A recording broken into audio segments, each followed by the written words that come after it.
Yeah, hey, you two have played in so many big games. I mean, the biggest of the big games.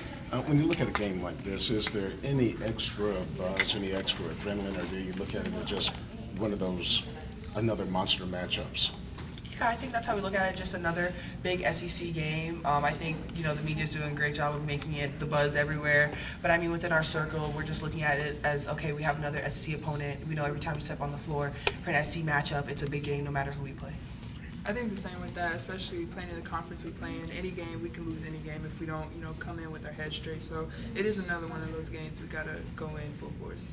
Lee, you've won a lot of awards over your career and a lot of the big national ones last year. A lot of people look at this one saying this could decide the National Player of the Year award between you and Angel.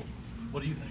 Well, I mean, if that's what they're looking at, then I guess I leave that up to them. But, I mean, coming into this game, I can't look at it as, oh, I need to win, I need to do this and do that to get National Player of the Year, because in reality, that's not really the biggest goal. The biggest goal is a national championship and winning the game that we're in right now. So, I'm just going to do what I need to do to win the game. In terms of your awards, how many do you actually keep here, like in your room? No, I have some in my room, but I don't know, I sent my parents home with some on their last trip. I don't know.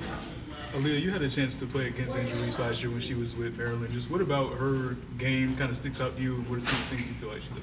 Yeah, Angel, I think she's a very talented player, very aggressive, hustle player. She plays for all 40 minutes, and so just being prepared for that is what us as a team are going to have to continue to work at. Brea, same thing with Alexis Morris. I would think that might be your primary assignment tomorrow. What does she do well? I think she's one of those quick, crafty guards, head full of steam, shoot three-level scores. So she's very talented. So I think all of our guards on our team have to be aware of that. And, we're going to switch and interchange throughout their team, their guard set. So I think we all have to be prepared. You guys have you guys have both seen a sold-out CLA before. What are you looking forward to about just the atmosphere of the game this weekend? Yeah, I mean, it's going to be loud. A lot of people, everybody's going to be cheering. I think it's, energy is an amazing thing that you can feed off of, and I think having the best fan base in the country, we're going to really feel that this weekend. I think we're also blessed to have, amazing the fans. Right? They're amazing, but it's a good feeling, especially after you score and they go crazy, even if it's the first basket of the game. That was actually part of my question too. Just for you guys are seniors. This could be the last sold-out crowd you play in front of. What do you guys feel when you look up and you see it packed to the rafters like that? Honestly, I'm blessed. I just thank God every time I step out on that floor that He's blessed our entire team, all my 4 years, the different team members that I've had to really make it this far and just to play the type of basketball that we do. So it's really just a blessing.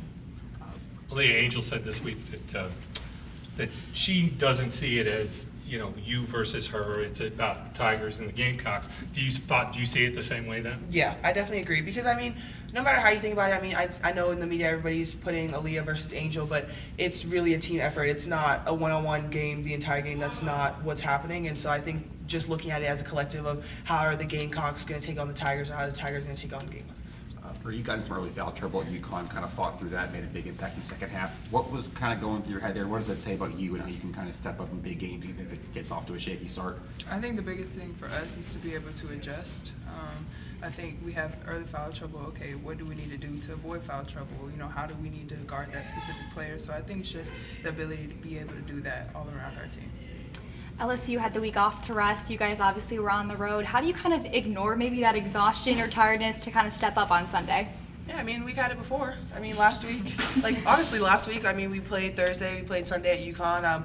I think it just honestly just helps us because we're focused, we're locked in. We know that, okay, well, we just had this game, but, we got the recovery time that we needed, and we're on to the next. LSU on paper has very similar strengths to you guys. Does it affect how you game plan for a team like LSU versus, someone like UConn who plays a very different style from you guys? I think it just starts within us. I think we have to correct, things we've done in the prior game and then to be able to go to the next game and play our basketball. So I think it starts with us, and then we move on to, okay, how does this team play? How do they play differently than the last top 10 team we played? So I think it just, again, starts with us. For either of you guys have been averaging, I guess, more points as a team in comparison to last year. Just what's working well? If there's anything that's been different, what's just working well offensively? I just think our ball movement and our defensive presence, I think we're feeding off that, and everybody's able to push in transition. Everybody's in that attack mode, ready to go, and I think that's just worked well. We're making the extra pass. Everybody's just loud and cheering for each other, and so it's a great feeling. What were your guys' reaction to Dawn Staley's statue news? No, we told her that honestly she deserves it. She's done so much for the city of Columbia, and everybody just, I mean, she can't walk outside without somebody saying, oh my gosh, couldn't get a picture. She's just that face, and she's a great face for women's basketball, so I just think it's well deserved. I think she also mentioned, the percentage of female that get statues, so that was just crazy, and I'm, pleased to be coached by her, so, yeah. And then the percentage of black females are even lower, so it's, I mean, it's wonderful. Had Henny back in practice so you could highlight her. She lost a step, but she's still good as she was last year.